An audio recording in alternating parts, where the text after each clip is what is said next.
బాయ పాలు. నీకెన్నిసార్లు చెప్పనా బాయ్యా మాయని పిలవద్దని? మరి ఏమని పిలమంటావు? చంద్రశేఖర్ని పేరు పెట్టి పిలమంటావా, లేకపోతే ఇదిగో అదిగోని పిలమంటావా? బలేవాడు నువ్వు. కర్మ కర్మ, అసలు నీకేదని చెప్పాలనుకున్నా అదే బుద్ధి ఎక్కువ.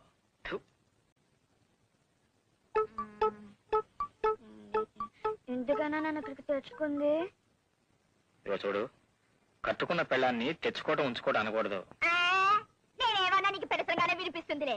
ఇదే పాల గ్లాసు ఆ పని ముండా తెచ్చుంటే ఆసుకుని ఆసుకుని తాగేవాడిగా, అంతేగా? అంతేలే, నా రాతే దిక్కుమాల రాత, నా జాతకమే దరిద్రపు జాతకం. అసలు నేనంటే ఎవరికి ఇష్టం ఉండదు. ఎందుకు అనవసరం నోరు పారేసుకుంటావు? నన్ను కాస్త అర్థం చేసుకో. అర్థం